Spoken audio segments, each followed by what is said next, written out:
नमस्कार साथियों, आज हम कक्षा 10th का पहला लेसन रासायनिक अभिक्रिया और समीकरण, रासायनिक अभिक्रिया और समीकरण आज ये पढ़ने जा रहे हैं। इस पाठ के अंदर क्या क्या चीज़ें हैं, क्या क्या नहीं है, क्या क्या पढ़ना है, इन सब की जानकारी हम लेंगे। उससे पहले मैं आपको एक बात बताता हूँ कि कई जीत बाकी है, कई हार बाकी है, कई हार बाकी है। अभी तो चले हैं हम मंजिल की ओर, ये तो एक पन्ना था, अभी तो सारा अध्याय बाकी है, तो इसी के साथ में हम शुरुआत कर रहे हैं कक्षा 10th का पहला लेसन रासायनिक अभिक्रिया और समीकरण। तो रासायनिक अभिक्रिया की बात करें, केमिकल रिएक्शन। रासायनिक अभिक्रिया क्या होती है? कोई बता सकता है कि सर रासायनिक अभिक्रिया ये होती है? तो मैं आपको बता दूं कि रासायनिक अभिक्रिया वह होती है कि दो या दो से अधिक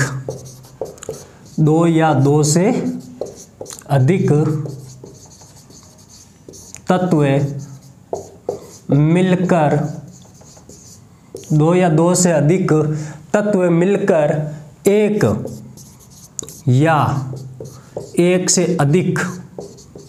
एक या एक से अधिक गुणधर्मों वाले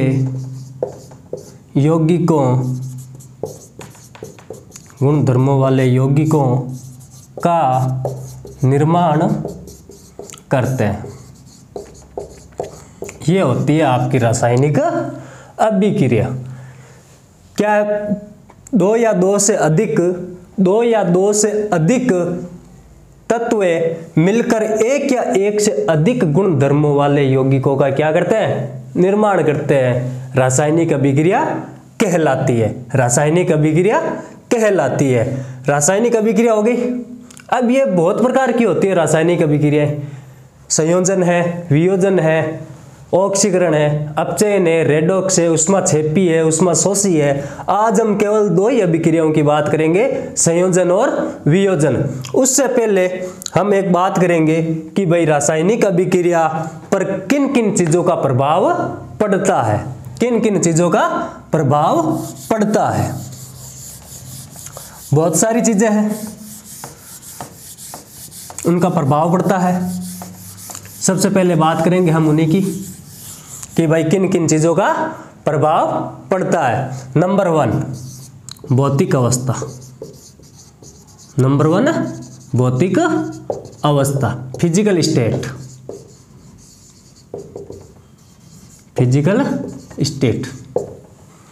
भौतिक अवस्था प्रत्येक पदार्थ की अवस्था होती है अपनी। किस अवस्था के अंदर है? ठोस, द्रव्य और गैस। ठोस को हम सॉलिड कहते हैं, इसको कहते हैं लिक्विड, इसको क्या कहते हैं? लिक्विड। और गैस GAIS, गैस। ठीक है। अब हम इनका जो आगे वाला जो लेटर है ना, इसको सिंबल के रूप में लिखेंगे। ठोस है सॉलिड को हम S से सिंबलित करेंगे। द्रव्य है, इसको स्मॉल l से।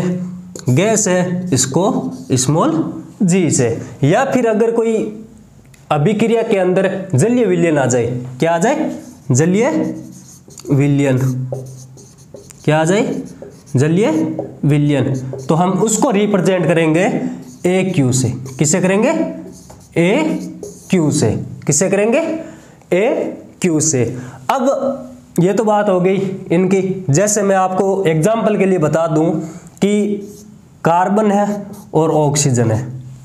ठीक है। अब हमें ये तो पता है कि भाई ये कार्बन नहीं, ये ऑक्सीजन है। कार्बन कौन सी अवस्था में है? ठोस अवस्था में, सॉलिड। ऑक्सीजन कौन सी अवस्था में, गैस में, ये जी। ये दोनों मिलके क्या बना रहे हैं, कार्बन डाइऑक्साइड। क्या बना रहे हैं, कार्बन डाइऑक्साइड। तो ये भी क्या है जी, गैस है। गैस ये तो है कार्बन डाइऑक्साइड। अच्छा, और नंबर सेकंड बात कर रहे हैं इसके ताप की, कि भाई रासायनिक अभिक्रिया के अंदर ताप का भी प्रभाव पड़ता है, पड़ता है नहीं पड़ता। और ताप को हम रिप्रेजेंट करते हैं डेल्टा से। किससे करते हैं, डेल्टा से।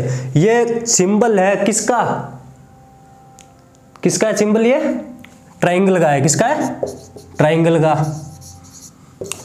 अरे नहीं होता है क्या, त्रिभुज, इसी का ही तो है सिंबल ये, है ना। और इसके ऊपर दाब का भी पड़ता है, दाब का भी प्रभाव पड़ता है, पड़ता है नहीं पड़ता, ठीक है। तो हम बात कर रहे हैं, सबसे पहले अभिक्रिया आती है हमारे पास संयोजन अभिक्रिया। कौन सी अभिक्रिया आती है, संयोजन अभिक्रिया आती है। हम सबसे पहले इसी की बात करेंगे, संयोजन अभिक्रिया की। और आपको घबराना बिल्कुल नहीं है, घबराना तो बिल्कुल भी नहीं है। संयोजन अभिक्रिया, अभिक्रिया तो बहुत प्रकार की है, केमिकल रिएक्शन बहुत प्रकार की होती है, लेकिन आज हम बात करेंगे केवल संयोजन वियोजन। आपके अभिक्रिया देखो, रेडॉक्स भी है या नहीं है, रेडॉक्स है, ऑक्सीकरण है, अपचयन है, उष्माक्षेपी है, उष्माशोषी है या नहीं है या नहीं है। विस्थापन अभिक्रिया है, द्विविस्थापन अभिक्रिया है।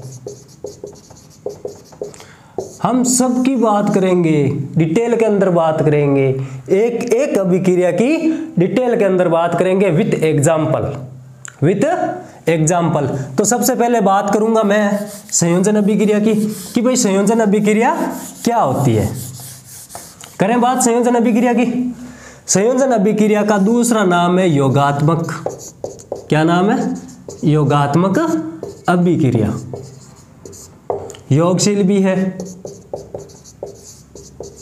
योगशील भी है और संयुग्मन भी है, संयुग्मन अभिक्रिया भी है। घबराना नहीं है आपको, कंफ्यूज तो बिल्कुल भी नहीं होना है, कंफ्यूज तो बिल्कुल भी नहीं होना है।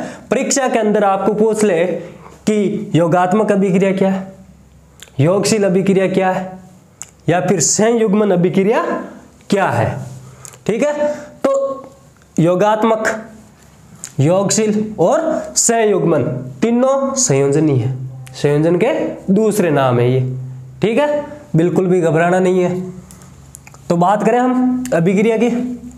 संयोजन, संयोजन शब्द का अर्थ क्या होता है, इसको अगर हम दो भागों में तोड़ें या फिर इसका संधि विच्छेद करें, क्या करें, संधि विच्छेद करें, तो सम प्लस योजन होता है, सम प्लस योजन, संयोजन। और संयोजन का अर्थ होता है जोड़ना या जुड़ना, ठीक है। संयोजन का अर्थ क्या होता है, जोड़ना या जुड़ना, यही होता है। तो सीधी सी सिंपल सी बात है कि भाई एक या दो से अधिक, दो या दो से अधिक तत्व मिलकर एक नए यौगिक का निर्माण करते हैं, वह अभिक्रिया कौन सी है, संयोजन अभिक्रिया है। कौन सी है, संयोजन अभिक्रिया है। बात मैं परिभाषा की कर रहा हूं कि भाई दो या दो से अधिक तत्व मिलकर एक नए यौगिक का निर्माण करते हैं, संयोजन अभिक्रिया।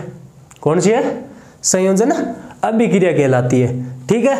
अब दो या दो से अधिक तत्व मिलकर, मैंने आपको पहले एक एग्जांपल बताया था कार्बन डाइऑक्साइड वाला, C+O2, कोयले का दहन।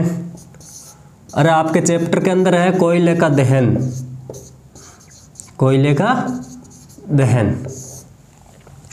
इसकी बात करें तो C+O2, ये देखो मेरी बात सुनना आप, दो है तत्व, दोनों मिलकर के एक बना रहे हैं नहीं बना रहे, अरे दो या दो से अधिक तत्व मिलकर के एक नए यौगिक का निर्माण करें या नहीं कर रहे हैं? कर रहे हैं, बिल्कुल। नया यौगिक बनने वाला क्या? Carbon dioxide. कौन सा है?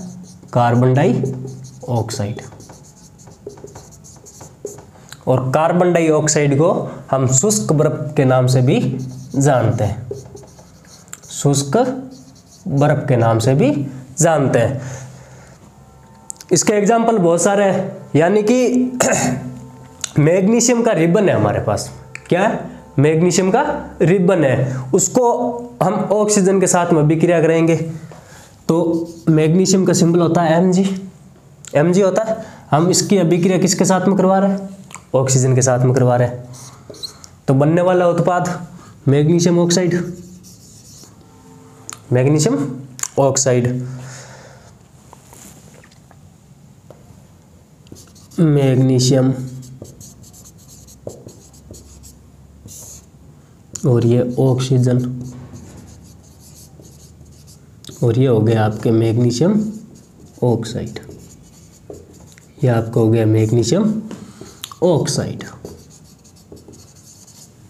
ठीक है, तो मैग्नीशियम के रिबन को हमने जला दिया, जलाने के बाद में ये जो है ना हमें श्वेत राख के रूप में प्राप्त होगा, श्वेत राख के रूप में प्राप्त होगा, श्वेत राख के रूप में हमें प्राप्त होगा।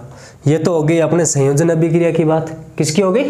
संयोजन अभिक्रिया की बात। अब हम बात करेंगे वियोजन अभिक्रिया। किसकी बात करेंगे? वियोजन अभिक्रिया की। संयोजन अभिक्रिया में आपको वापिस बता दूं, संयोजन अभिक्रिया का दूसरा नाम है योगात्मक अभिक्रिया, योगशील अभिक्रिया या संयुग्मन अभिक्रिया, यानी कि दो या दो से अधिक तत्व मिलकर एक नए यौगिक का निर्माण करते हैं, एक नए यौगिक का निर्माण करते हैं। वह अभिक्रिया कौन सी कहलाती है? संयोजन अभिक्रिया कहलाती है। और संयोजन अभिक्रिया एग्जाम्पल मैंने बता दिया आपको, कोयले का दहन। और इसका एक जो एग्जाम्पल है वो मैं आपको बताता हूं कि भाई जल निर्माण की प्रक्रिया अगर आपको पूछ ले, जल निर्माण, अरे जल है तो जीवन है, जल है तो कल है। जल निर्माण की प्रक्रिया, जल के बिना तो कुछ संभव ही नहीं है। रह सकते हैं क्या हम जल के बिना? नहीं रह सकते। तो जल निर्माण की भी प्रक्रिया मैं आपको बताऊंगा कि भाई ये है हमारे जल निर्माण की प्रक्रिया। बात करते हैं कि भाई जल बनता कैसे है? कैसे बनता है? हाइड्रोजन, हाइड्रोजन एक अति क्रियाशील गैस है, अति क्रियाशील गैस है। और ऑक्सीजन, हाइड्रोजन और ऑक्सीजन मिलकर के किसका निर्माण करेंगे? जल का निर्माण करेंगे। किसका निर्माण करेंगे? जल का निर्माण करेंगे। यह भी संयोजन अभिक्रिया का उदाहरण है। किसका है? संयोजन अभिक्रिया का उदाहरण है। ठीक है, क्या ये अभिक्रिया संतुलित है? संतुलित करना भी मैं आपको सिखाऊंगा कि भाई अभिक्रिया को कैसे संतुलित किया जाता है। और संतुलित करना बहुत आसान है, उसके अंदर केवल आपको अनुमानित विधि लगानी है। अनुमानित विधि, कौन सी विधि लगानी है आपको? अनुमानित विधि लगानी है केवल आपको। अब देखो कि यहां पे ऑक्सीजन के कितने अणु है? एक है। यहां पर कितने हैं? दो है। यहां पर कितने? दो है। क्या यह अभिक्रिया संतुलित है? नहीं है। क्यों नहीं है? क्योंकि यहां पर ऑक्सीजन के कितने अणु है? एक है। और यहां पर कितने हैं? दो है। यहां पर हाइड्रोजन के कितने हैं? दो है। और यहां पर कितने हाइड्रोजन के? दो है। हाइड्रोजन तो हमारे पास पूरे हैं, हाइड्रोजन तो हमारे पास क्या है? पूरे हैं। लेकिन ऑक्सीजन पूरे नहीं है। तो भाई ऑक्सीजन को हमें पूरा तो करना है नहीं करना है। तो हम क्या करेंगे कि भाई ये लो H2 प्लस O2 एरो का चिन्ह 2H2O। अब देखो ऑक्सीजन यहां पर दो है नहीं है, ये देखो 2 ऑक्सीजन, यहां पर भी 2 ऑक्सीजन, लेकिन यहां पर हाइड्रोजन कितने हैं 2 दूनी 4 और यहां पर हमारे पास हाइड्रोजन कितने हैं 2 है। तो हम 2 को 4 करने के लिए 2 से क्या करेंगे गुणा करेंगे। तो इसकी संतुलित समीकरण होगी 2H2 प्लस O2 2H2O। ये जो अभिक्रिया है वह आपकी संतुलित अभिक्रिया है। ठीक है, मैग्नीशियम की बात करें, मैग्नीशियम रिबन को हमने जला दिया भाई और हमें श्वेत राख प्राप्त हो गई MgO, मैग्नीशियम ऑक्साइड हमें प्राप्त हो गया। क्या ये अभिक्रिया संतुलित है? नहीं है। तो हम क्या करेंगे, इधर हमारे पास ऑक्सीजन का 1 अणु है और इधर हमारे पास कितना है 2 है। तो इधर हमें 2 करने के लिए, ऑक्सीजन के 2 अणु करने के लिए हमें 2 से गुणा करना पड़ेगा, ये कर दिया। क्या अब भी संतुलित है? नहीं है। इधर हमारे पास मैग्नीशियम कितना है 1 है, कितना है 1 है। इसको भी 2 करने के लिए 2 से क्या करेंगे हम गुणा करेंगे, यह भी हमारी अभिक्रिया क्या हो गई संतुलित हो गई। हुआ कि नहीं हुआ? जल निर्माण की प्रक्रिया मैंने आपको बता दी। कोयले का दहन, मैग्नीशियम रिबन का दहन, और मैग्नीशियम के रिबन का दहन करने के बाद में हमें क्या प्राप्त होता है, एक श्वेत रंग की राख प्राप्त होती है, श्वेत रंग की राख प्राप्त होती है। अब बात करते हैं हम वियोजन की, और वियोजन का दूसरा नाम है अपघटन। क्या नाम है? अपघटन अभिक्रिया है। क्या नाम है? अपघटन अभिक्रिया। और इस अभिक्रिया के अंदर हम बात करेंगे कि भाई वियोजन अभिक्रिया 2-3 प्रकार की होती है। कितने प्रकार की होती है? 2-3 प्रकार की होती है वियोजन अभिक्रिया, या फिर इसको हम बोलते हैं अपघटनीय अभिक्रिया। अपघटनीय अभिक्रिया, ठीक है। और ये होती है आपके 3 प्रकार की। कितने प्रकार की होती है? 3 प्रकार की होती है। अब कौन कौन सी होती है? तापीय, ताप यानी कि उष्मा का भी प्रभाव पड़ता है इसके ऊपर। नंबर 2 है प्रकाश का भी प्रभाव पड़ता है। और नंबर 3 है आपके विद्युत। नंबर 3 क्या है? विद्युत अपघटनीय अभिक्रिया। उष्मा को हम रिप्रेजेंट करते हैं डेल्टा से। और प्रकाश की बात हो रही है तो यहाँ पर सूर्य के प्रकाश की बात हो रही है। सूर्य के प्रकाश की बात हो रही है। और विद्युत का आप समझते हो लाइट, इलेक्ट्रिक करंट, तो ये हो गई आपके विद्युत धारा का भी प्रभाव पड़ता है, विद्युत धारा। ठीक है, सबसे पहले हम बात करेंगे वियोजन अभिक्रिया होती क्या है। वियोजन अभिक्रिया होती क्या है? वियोजन का अर्थ होता है, सबसे पहले तो हमें इस शब्द का अर्थ ढूंढना है, अर्थ हमें निकालना। इसका अर्थ होता है टूटना। इसका अर्थ क्या होता है? टूटना है। कोई एक यौगिक है जिसको ताप या प्रकाश या विद्युत धारा देकर उसको 2 अलग अलग भागों में तोड़ दिया जाए, उसको 2 अलग अलग भागों में तोड़ दिया जाए। या फिर हम ऐसे बात करें कि भाई राम और श्याम 2 अच्छे दोस्त हैं, इसको आप राम मान लो और इसको आप श्याम मान लो, ये दोनों अच्छे दोस्त हैं। लेकिन किसी कारणवश इसके ऊपर बुरी नजर पड़ गई और राम अलग हो गया और श्याम अलग हो गया। या फिर आप मान लो कि भाई ए बी है, इसके ऊपर ताप का प्रभाव पड़ गया, ये दोनों अलग हो गए भाई, ए अपने रास्ते और बी अपने रास्ते। ठीक है, समझ में तो आ रहा है? दोनों अलग अलग हो गए। अरे इतने अच्छे दोस्त थे राम और श्याम, राम और श्याम अच्छे दोस्त थे, लेकिन उन्हें किसी की नजर लग गई और वे दोनों अलग अलग हो गए। ठीक है, तो हम बात कर रहे हैं वियोजन अभिक्रिया की। तो ये तो एक मैंने एकदम सीधा सा उदाहरण बताया है भाई, एग्जाम्पल। आप है ना परीक्षा के अंदर ऐसे मत करके आना कि राम और श्याम दो अच्छे दोस्त थे, उन्हें किसी की नजर लग गई और वे दोनों अलग अलग हो गए। ऐसे कभी नहीं करना है, विथ एग्जाम्पल आपको देख के आना है। अगर परीक्षा में पूछ ले कि भाई वियोजन अभिक्रिया क्या होती है, उसको आप उदाहरण सहित समझाओ, तो मैं आपको एग्जाम्पल भी बताऊंगा कि भाई कौन से एग्जाम्पल है वियोजन अभिक्रिया के। तो सबसे पहले बात करते हैं हम तापीय वियोजन अभिक्रिया या फिर तापीय अपघटन अभिक्रिया। तापीय वियोजन ही ले लो आप, तापीय वियोजन या अपघटन अभिक्रिया। ठीक है, यानी कि वह अभिक्रिया, वह अपघटनीय अभिक्रिया जिसके अंदर ताप का प्रभाव पड़ता है, ताप का प्रभाव पड़ता है, वह अभिक्रिया कौन सी कहलाती है?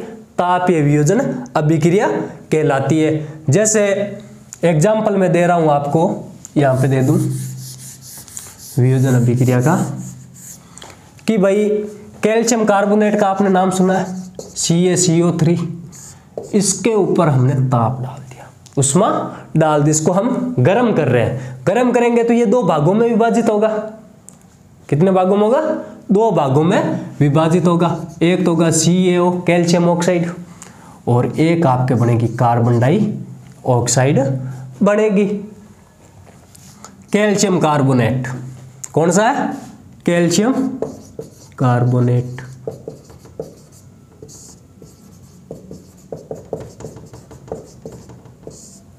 यानी इसको आम भाषा के अंदर कहते हैं संगमरमर, संगमरमर। और ये हो गया आपके कैल्शियम ऑक्साइड। ये कौन सा हो गया आपके? Calcium oxide. और इसको तो आप जानते ही हो, carbon dioxide, CO2 carbon dioxide. और इसको आम भाषा में क्या कहते हैं? शुष्क बर्फ कहते हैं। कहते नहीं कहते? यह अभिक्रिया संतुलित है। इसके ऊपर प्रभाव किसका पड़ रहा है? हम ये जो डेल्टा का चिन्ह है, ये किसको रिप्रेजेंट कर रहा है? उष्मा को प्रेजेंट कर रहा है। किसको कर रहा है? उष्मा को रिप्रेजेंट कर रहा है। इसके ऊपर प्रभाव किसका पड़ रहा है? उष्मा का प्रभाव पड़ रहा है। और एक एग्जांपल और देता हूं मैं आपको वियोजन अभिक्रिया का। विद्युत वाले तो हम आगे पढ़ेंगे, आज ही पढ़ेंगे, लेकिन थोड़ा सा रुक के पढ़ेंगे। ठीक है,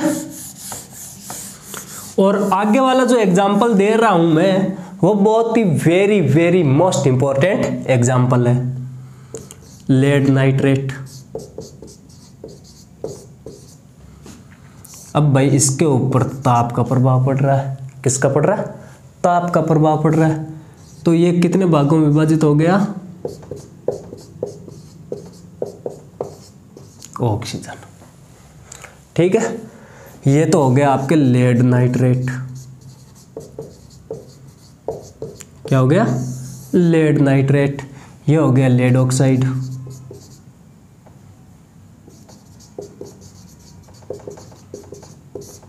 और ये कोई एक भूरे रंग की गैस है, नाइट्रोजन ऑक्साइड। भूरे रंग की गैस निकलती है। जब हम लेड नाइट्रेट को गर्म करते हैं तो एक तो बनता है लेड ऑक्साइड, एक भूरे रंग की गैस निकलती है NO2, और एक ऑक्सीजन। आप जानते ही हो, ये तो ऑक्सीजन ही है, प्राणदाता, प्राणवायु। जानते हो ना ऑक्सीजन? ठीक है, अब हमें इस अभिक्रिया के अंदर देखना है, क्या ये अभिक्रिया संतुलित है? क्या ये अभिक्रिया संतुलित है? बताओ भाई, संतुलित है क्या अभिक्रिया? है क्या? चलो करते हैं हम। इधर हमारे पास में PbO कितने हैं? Lead oxide. यानी कि आप Pb की बात कर लो, केवल 2 है। इधर हमारे पास 1 है, इसको कर दिया 2। इसको क्या कर दिया? 2 कर दिया। अब बताओ ऑक्सीजन कितनी है हमारे पास? ऑक्सीजन कितनी है हमारे पास? बताओ भाई, ये तो हो गया, इधर हो गई 2 2 4 2 6, 3 दूनी 6, 6 दूनी 12। तो इसको आप कर दो 4 से गुणा, इसको कर दो आप 2 से गुणा,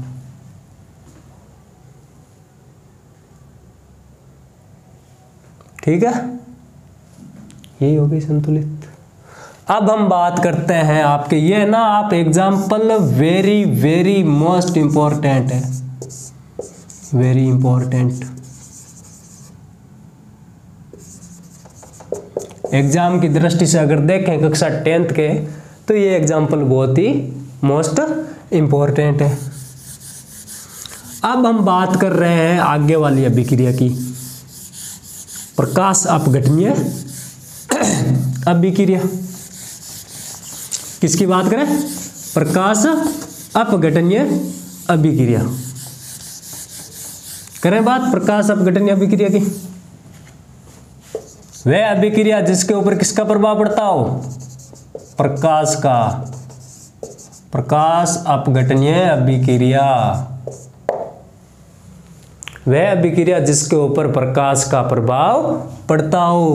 प्रकाश किसका? सूर्य का। सूर्य का प्रकाश। बात करें हम एग्जाम्पल की, तो AgBr silver bromide, silver bromide, इसके ऊपर प्रभाव पड़ रहा है आपके सूर्य के प्रकाश का। किसका प्रभाव पड़ रहा है? सूर्य के प्रकाश का। तो ये 2 भागों में विभाजित हो जाएगा।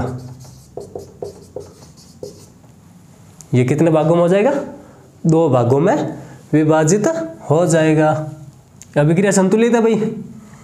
और एक इसका एग्जाम्पल है AgCl सिल्वर क्लोराइड। इसके ऊपर भी किसका प्रभाव पड़ रहा है? सूर्य के प्रकाश का। किसका प्रभाव पड़ रहा है? सूर्य के प्रकाश का। Ag और 2Cl, या फिर Cl2 कर दो, कोई दिक्कत नहीं है, ठीक है। Silver chloride, silver chloride. हम बात कर रहे हैं सिल्वर ब्रोमाइड और सिल्वर क्लोराइड की। इसका उपयोग भी होता है। अब इसका उपयोग कहाँ होता है? श्याम और श्वेत फोटोग्राफी होती है ना, ब्लैक एंड वाइट, श्याम और श्वेत photography. Black and white photography तो होती है ना, ब्लैक एंड वाइट फोटोग्राफी के अंदर किसका प्रयोग होता है? सिल्वर ब्रोमाइड और सिल्वर क्लोराइड का। किसका होता है? सिल्वर ब्रोमाइड और सिल्वर क्लोराइड का। अब जो लास्ट अभिक्रिया बची है वियोजन अभिक्रिया की, वो है विद्युत अपघटनीय अभिक्रिया, यानी कि वह अभिक्रिया जिसके अंदर विद्युत धारा प्रवाहित की जाती है और उसको 2 अलग अलग भागों में विभाजित कर दिया जाता है। वह अभिक्रिया कौन सी कहलाती है? वह अभिक्रिया कौन सी कहलाती है? विद्युत अपघटनीय अभिक्रिया। उसका भी एग्जाम्पल सिंपल सा है, NaCl सोडियम क्लोराइड। इसके ऊपर विद्युत धारा प्रवाहित की जाती है, विद्युत धारा का प्रभाव, ठीक है। तो ये 2 भागों में विभाजित हो जाता है। अन्य तो प्लस में आएगा और Cl आएगा माइनस में, माइनस साइन में, ठीक है। कल हम बात करेंगे इससे जो आगे अभिक्रिया है, उसमें क्षेपी है, उसमें शोषी है, द्विविस्थापन है, विस्थापन है, रेडॉक्स है, अपचयन है, ऑक्सीकरण है। कल हम बात करेंगे इन जो बची हुई अभिक्रिया है उनकी, ठीक है। राम राम।